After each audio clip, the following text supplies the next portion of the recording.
Welcome on Stage Off, Day 1. We have our speaker, Alt F4. And we are going to get to know DNS, how the whole thing works. It's easy to forget, like we type into our address bar or in some text field like example.com and magically some website appears. But that's only the first part of the story. There's layers and layers underneath that. So, the first part is we get to know how the whole thing works. Important stuff. And also, if you look into how things work, you encounter problems and issues. And then you can look how to improve on them and do it right. And maybe even secure and eventually decentralized, so we don't have to rely on some big corporation. So, have a round of applause for Alt F4 and let's hear it.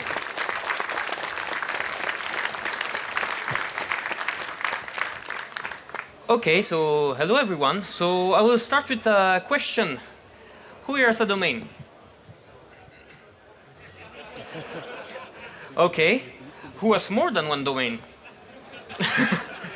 Okay. Who understands how the thing works? That's a bit less already. Okay. So first an introduction. Hello, I'm Alt4. I'm a network engineer. I do things with stuff. Some curse, some less. But yeah, I knew what DNS was working kind of, like a little bit everyone, until something happened at MCH. This happened. Q, which is a person that is working in the NOC of CCC, did a talk about how a registrar works. This seems like something dark magic, you know, that you're not supposed to know that. You just buy your domain and whatever happens above, like, who knows. And learning about this, I was like, there is maybe a little bit more about this. I should dig about it. Like her, like she said, this was a mistake. And yeah, this was indeed a mistake because it goes really, really far and it never stops.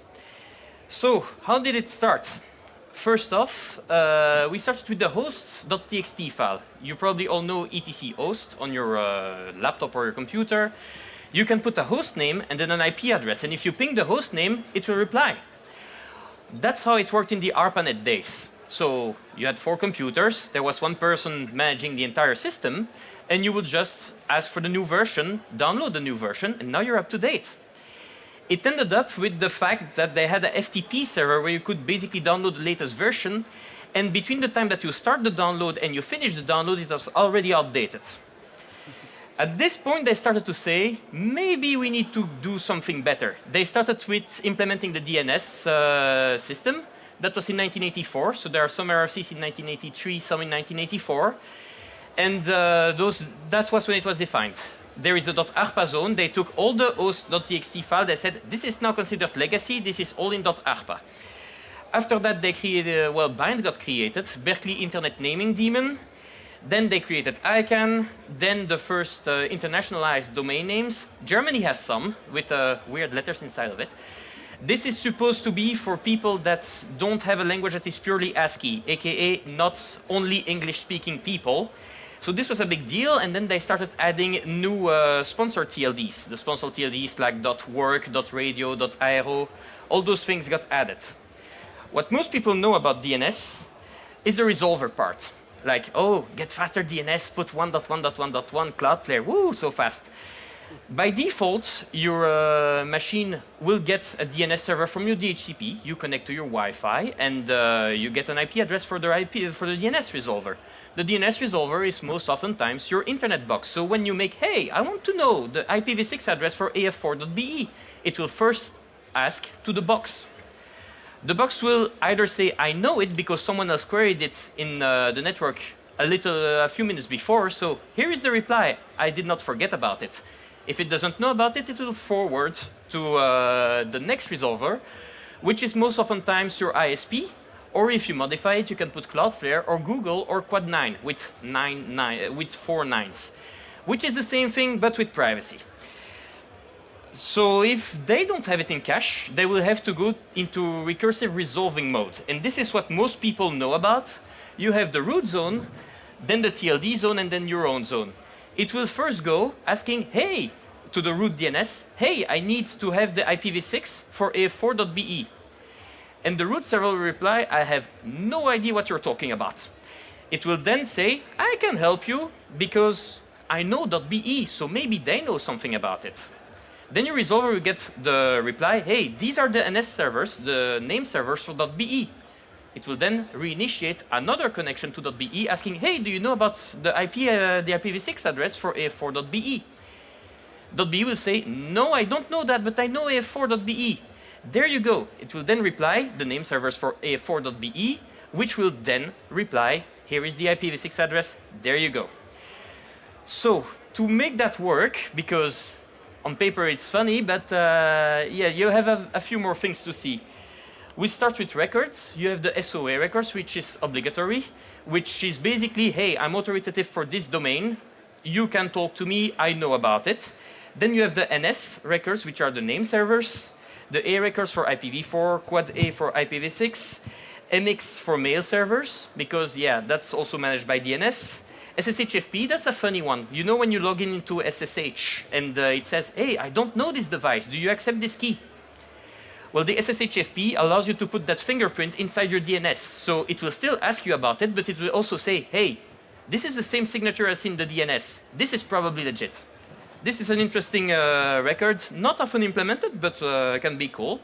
The CAA is something else that is also very interesting. If, for example, you want to say, I only want to allow VeriSign certificates for my web servers, you can enforce that into the CAA. And basically, if someone asks with a subdomain, hey, I want to have HTTPS, let's use Let's Encrypt. Let's Encrypt will see, hey, I'm not supposed to release a certificate for this domain. It will drop it, it will fail. This can be interesting into bigger networks. Maybe Let's Encrypt not the most interesting one in that case, but it exists. The TXT records, which is often used when you have some cloud implementation to validate, hey, I own this domain. They will ask you, put this password into a TXT record under this record. Then you can get raw text over DNS. There are some people that's made backups into DNS like that. Then you have the CNAMEs, which is the canonical name. A lot of people have already used that. Basically, you have one fully qualified domain name that says, hey, this is this machine. Now you have other pointers that go there to point, for example, to multiple subdomains to the same names, to the same web server. So you don't have to copy-paste the same IPs over and over and over again. And if you need to change that record because you migrated the server, you change one record and all the rest follows. In practice, it looks something like this. This is a template of a zone file, a part of one of my zone files, in fact. So the SOA records, you see ner.af4.be. This is the primary server. This is, I'm the master, I own the zone. Then the hostmaster.af4.be. This is an email address.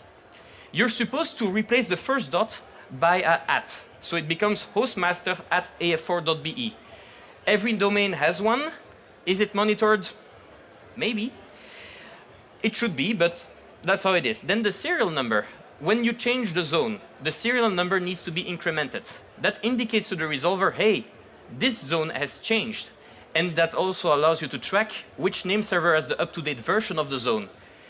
If you change a record and you don't change the serial and you refresh bind, it will not do anything. It will just not change. The refresh is the time that, that the slave will wait before reinitiating a query to the master and ask, hey, do you have a change? If that doesn't work, it will wait for the retry to retry and transfer the zone. If that fails, after the expire timer, it will just stop answering the zone. So that means that you can have a few hours with the primary down and the slave still up that will just answer queries. But if you wait too long, the entire zone will eventually fail. And the negative TTL, negative time to live, as you can see before, in front of every record, you have a time to live. This is the time that the resolver is supposed to keep the record in cache. So it will not forget for this amount of seconds. If someone makes another request in that timer, it will not need to do the recursive resolution again because it's still in the cache. The negative cache means that the resolver has to keep in mind that this record did not exist. So that when you spam to say, hey, I want this record, if there is a negative TTL set, there is no use doing that because it will stay in the cache longer. Underneath that, you have the DNS servers. Those are not necessarily required in your own zone. It's considered best practice to have the same thing in the parent zone than in your own zone. So you're supposed to put them for some TLDs. I know .fr and .be do require you. .de, I'm not sure.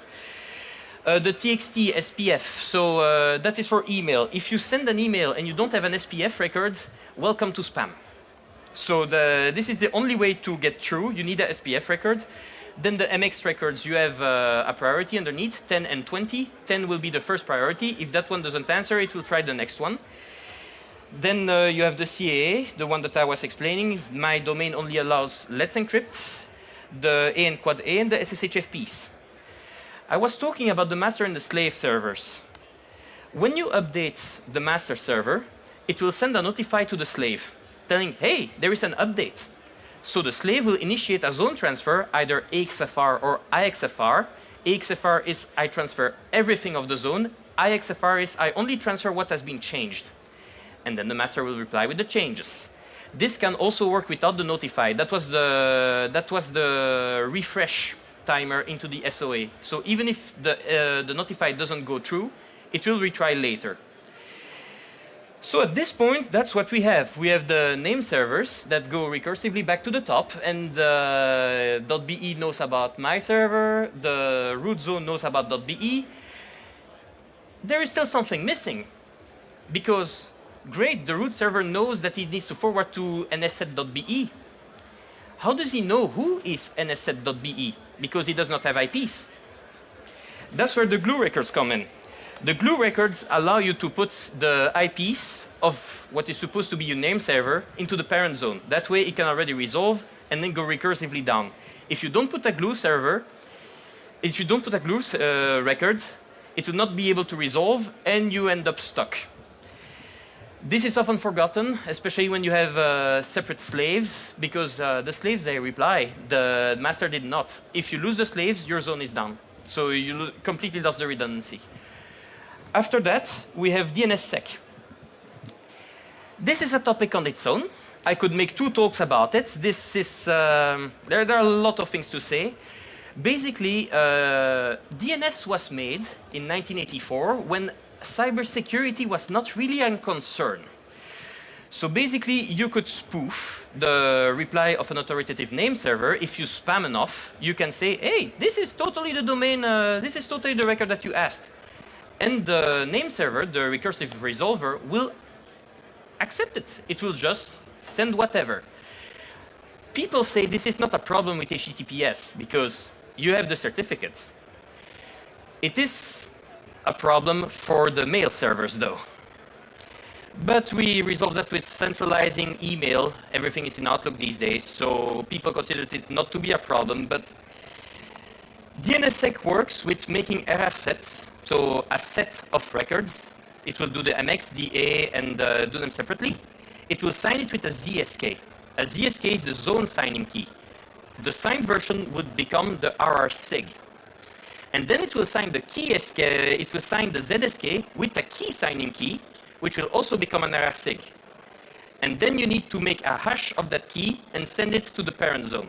This is your DS record, which makes that now you have the DS that points to the key SK, then the ZSK, and then you have the signed zone underneath. The reason for that is if you change your zone quite often, you might be able, with a lot of compute power, to find out what the ZSK private key is. So you just sign it again with the key SK, and you can rotate the ZSK independently without needing to touch the registrar again. So you can basically leave it on autopilot. If you start with your zone, then it goes back up, back up, back up. This makes a chain of trust, meaning that if anything is broken in the chain, it is useless. How do we trust the root zone? This is what they call the trust anchor. So in your resolver, there is a key file that takes the public key of the root zone and keeps it locally. This is rotated every few months. You probably all heard about those YouTube videos about the 7 people that can disable the internet because they have the keys. And these keys, well, yeah, they exist. They have the Tatiana, the key SK ceremony, and basically you have 7 people that reunite with the keys. You have other people that know the technical stuff and that will make everything official.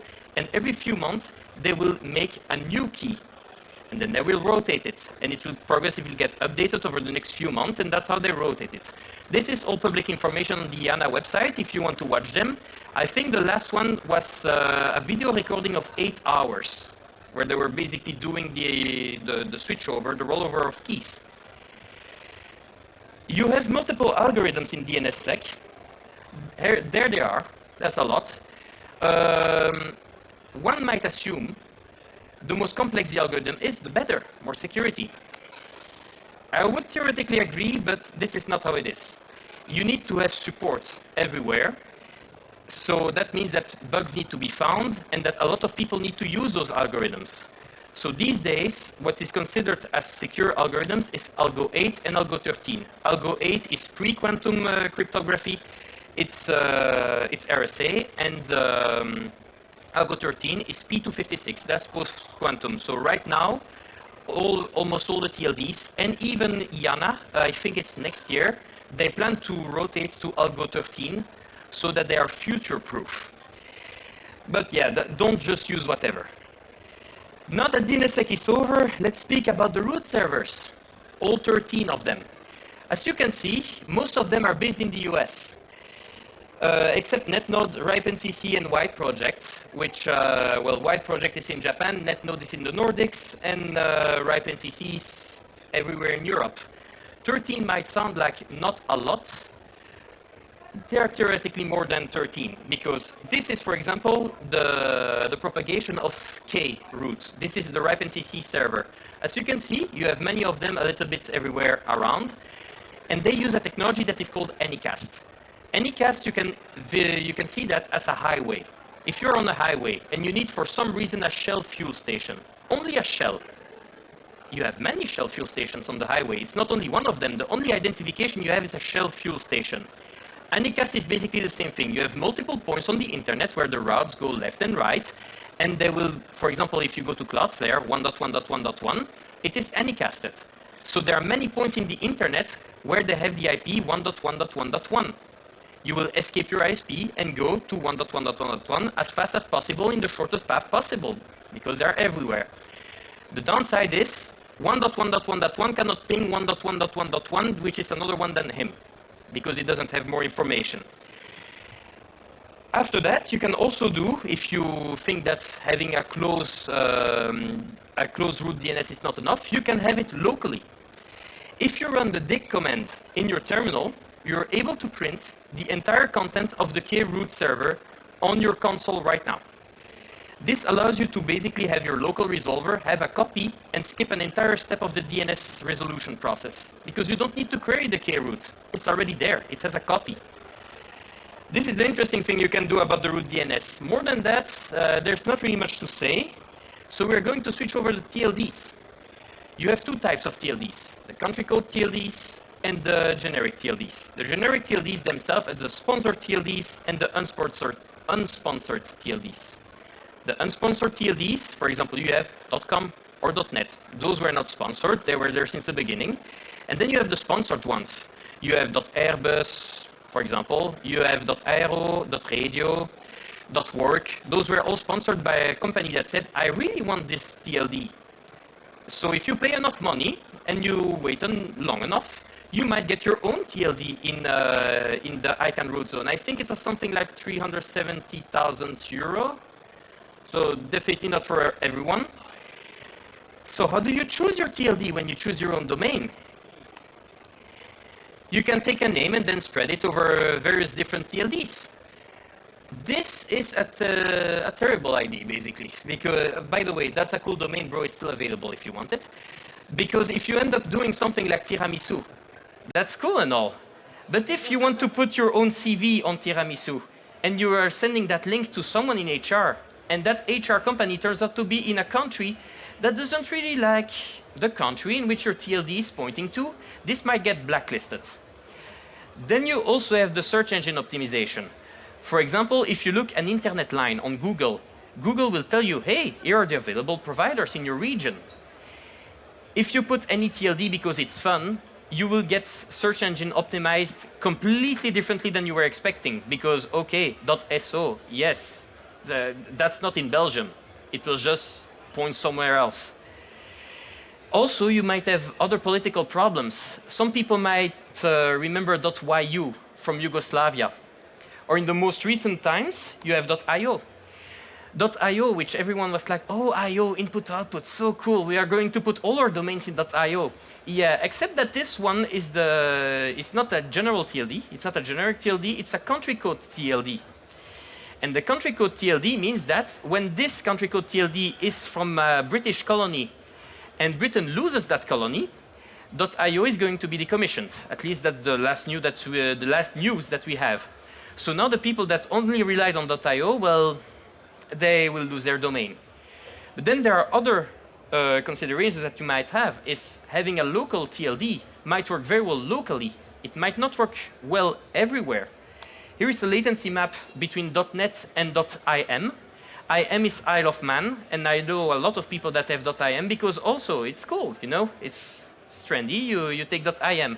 It has terrible resolution time in South America, for example. So depending on where you want to resolve, you might have completely different results. You also have various different things because, like I said, all those TLDs are managed differently. They are not equal. I made a little website, tldtest.net, where you have basic statistics about DNS TLDs. You see that some TLDs don't even implement IPv6 on their own servers. Some have more some have less IPv6 than IPv4. Some don't have DNSSEC. You might say you don't want DNSSEC. If at some reason, if at some point it becomes a legal requirement to put it in, because like NIS2, they add regulations. If at some point you need to have it, and it is some foreigner TLD which does not have it, you will have to change your domain. This can be a major hassle. So consider your TLD wisely when you take your domain. And you also have the latency map for every single one of them that is printed there, measured by RAP Atlas, which is a network of probes that is spread worldwide. So with that, you can see the resolution time of every single of your TLDs in which you might be interested. Then we get to the real funny part, the second level domains. So how do you analyze that? You can either take a look at every single domain that you visit and look at, hey, this is how they made it. Or you can go even further than that and ask ICANN to send you the zone files of every single TLD. Well, most of them. There are 1,448 TLDs. They have the zone files available for 1,080 of them. There is a little button on that little portal, CZDS. You can go right now and download and ask to download those TLDs. There is a button that allows you to ask for permission to download all of them. And when you do that, they will say, okay, we received your request to download said TLD. They will send you an email to confirm this for all 1,080 TLDs. The mail server was not amused, I can tell you that. But when you start analyzing this data, you start noticing a few things. So 1.05% of all the records that are available in those TLDs have DNSSEC. This is very low. Another thing that we can see is for .com, parked domains, domains that are bought so that you, for example, you buy pizza.com and then you want to sell it for a lot of money. That constitutes between 25 and 30% of the entire .com zone. That's a lot. Cloudflare has approximately 5% of all the lines in the .com zone file are preceded by lines. I need to have more algorithmic knowledge to be able to make more precise statistics. But you have approximately 5% of Cloudflare, 7% of Google, 2% of AWS, and 2% of NS1. If you add them together, that makes up 16% of the entire .com zone file. This is a problem. This shows a lot of centralization. If you happen to lose Cloudflare for a day, that would be a very bad time. Cloudflare is mentioned 98 times in .com. This has the potential of being a sitting duck attack. The sitting duck attack is when you make a fault, a typo into the NS records, and you're pointing to something completely different than your own domain name server. If it points to nothing, then it's okay. But if someone sees that and say, I will just buy the domain that that person typoed, and you're not DNSSEC validated, you can basically hijack the domain. And this will be very hard to monitor until it's too late. Then the last metric I saw was the size of the files. .com is 25 gigabytes of raw text. .com plus all the other TLDs is 34 gigabytes of text, meaning that .com is bigger than all the other ones combined. .com is managed by VeriSign. It's one entity. If VeriSign fails at one point, because they also manage .NET, this is going to be a very bad day for a lot of people. So, if you want to make a resilient DNS setup, you need multiple things, multiple providers. Because if you go at Google, okay, everything is on the AS number of Google, and if you think that Google just cannot fail, watch Facebook a few years ago when they went completely offline. This can happen. And even if your website is hosted on some other cloud providers, because you have many people that, oh, I have a reverse proxy there, another one there, redundancy, and then you see that the DNS is hosted by 2 servers at OVH. If you lose that, you lost everything. You need multiple TLDs, if possible, managed by different entities. For example, a .be, a .eu, a .com, those are 3 different entities. If one of them fails, and you host other domains with other TLDs on the same servers, it will continue to work. Some registrars do that when they host your domains. DNSSEC can be a good thing. I ended up into multiple situations where some providers were trying to alter my zone. They cannot do that. With DNSSEC, if it's signed, they cannot modify it or it will just be invalid. Some providers got the memo and some entities got the memo, like Spotify.com, for example. So you can see they have 2 providers, NS1, which is IBM, and Google domains. This is great. So if Google fails, they have NS1. If NS1 fails, they have Google.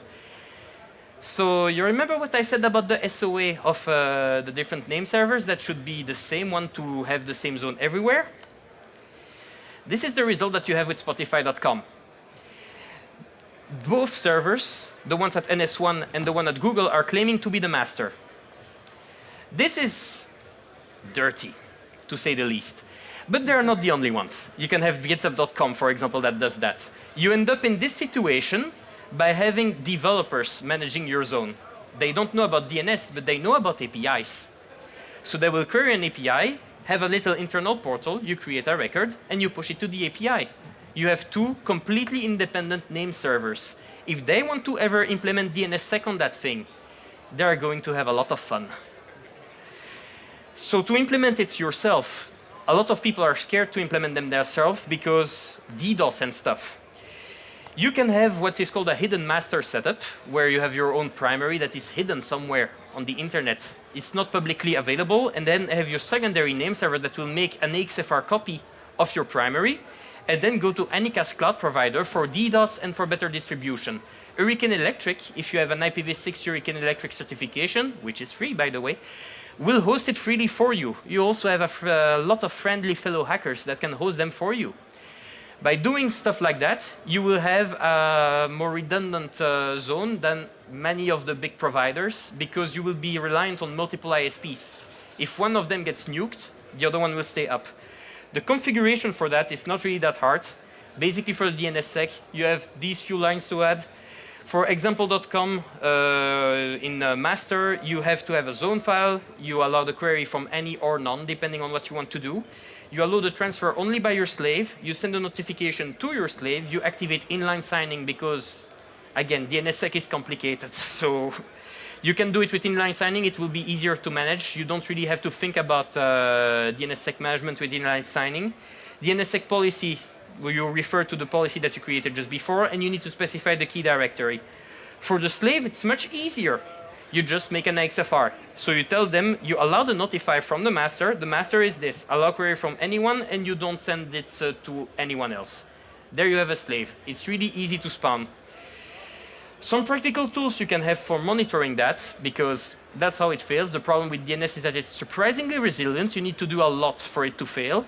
So one thing will fail, another one thing will fail, then another one, until the last thing fails, and then everything is down. So monitoring might be a good idea. Dig is a good command that I recommend to learn, because you can make very specific queries to every single name server that you want. Zonemaster.net, which is a very interesting website. You put the domain inside of it, and it basically starts complaining about everything wrong about your domain. DNS Viz allows you to make a trace, a graphical trace, from the root zone to your domain. So you can see everything on the path, how it is secured, how it is referenced. It will tell you all the warnings on the path. And RIPE Atlas. I cannot recommend RIPE Atlas enough. If you want to have a look at it, do it. It allows you to make statistics from everywhere, from different AS numbers, from different providers. So you can see if you end up into weird situations. And also, they allow for automatic email alerting. So if one of your servers suddenly stops replying, you will get a nice email telling you, hey, this is down. And you will be surprised about the amount of people that have DNS servers that are down and did not even notice it for 1 or 2 years. And then bring us to the questions. Yeah, don't be shy.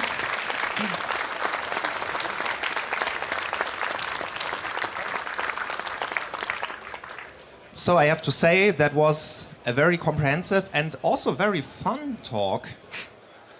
Thank you. And now we have time for like 8-ish minutes for questions. I imagine there are some. Who wants to start? Wave your hand. See one there? Okay, I come over.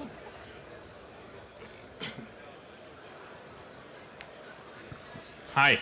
Thank you for the very good talk. I have one basic question. Yes? You lost me at zones. What exactly is a zone? Like you mentioned the different stages you go to, but what is a zone and when do you lose it? Like what does the losing mean and stuff?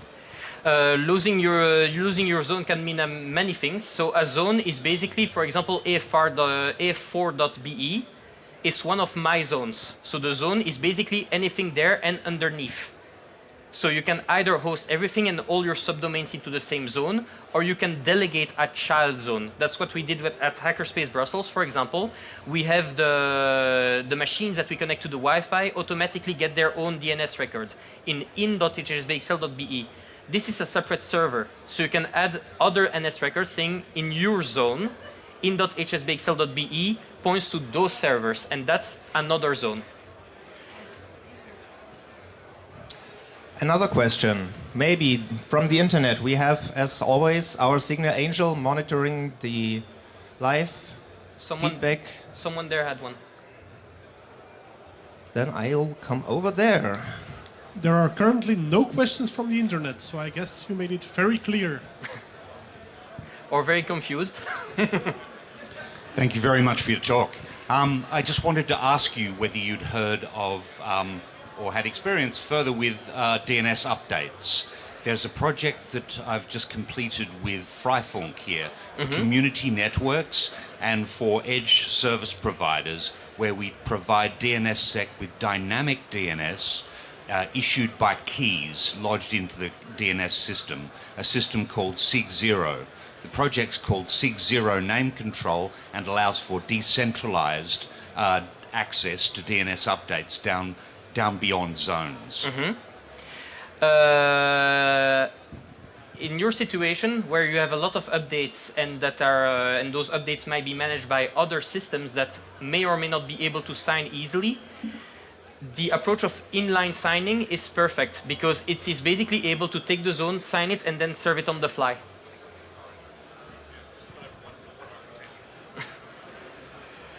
Was there another question in that area? I think, yeah. And in the meantime, there's a question from the internet. Harris likes to know how much effort does it take to host your DNS yourself? Depend on how much research and development you first want to make. So if you take templates like the ones that I put there, it can take you from anything from 5 minutes to 2 hours to have it completely operational. And then it's surprisingly low maintenance, to be honest. I would still recommend making monitoring and backups, but yeah, it's surprisingly low effort, especially when you have slave providers that are able to take the DDoS. That way you're sure that nothing bad can happen.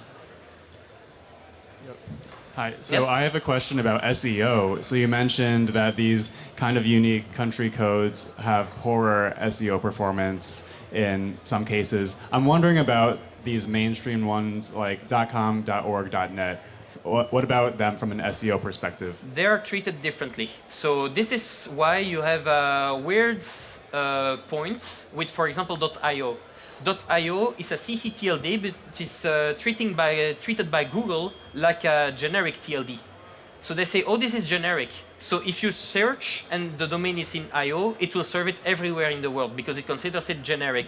But the country code, if for example you use .no for Norway, it will probably prioritize you if you're in Norway. If I'm looking for stuff like Telia in Belgium, it will not give me telia.no.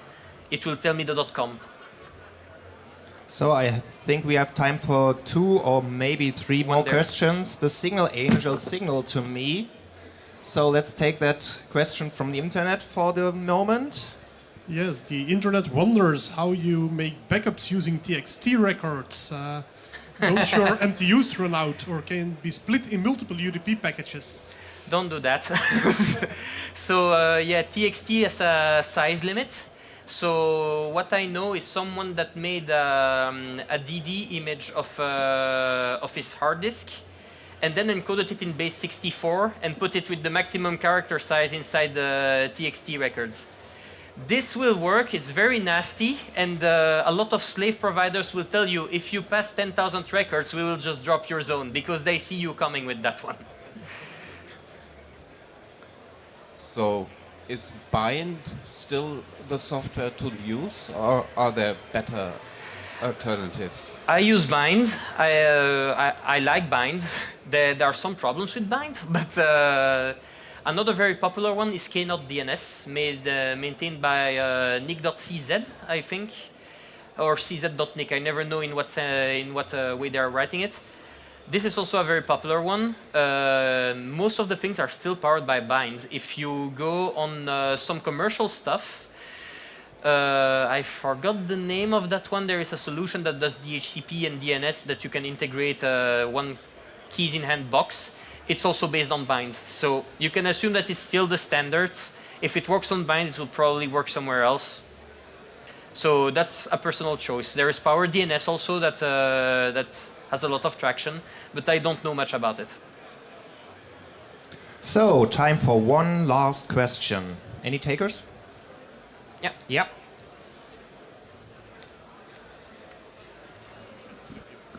I'm glad I got the last question. Thank you.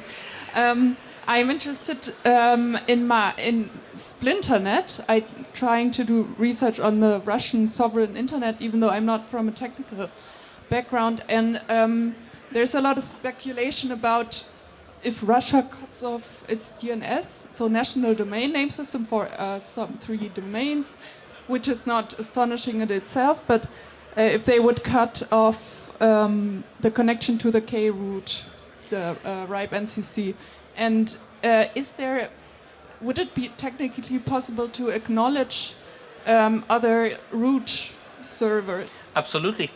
Absolutely. Basically, you can consider internet governance as people holding each other at a gunpoint, because that is basically what they do administratively. They are managing resources administratively. Nothing theoretically prevents you from building a completely parallel internet. If they want to split it, they are able to do it.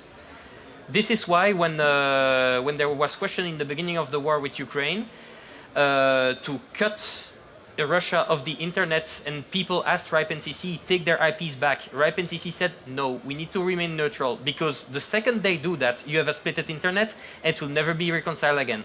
So this is a very touchy subject. This is internet governance, but they are completely technically able to to separate their entire system. Nothing prevents them from doing so. Thank you. So that's our time.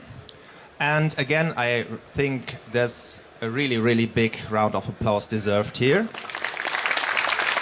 Thank you all the four. Thank you.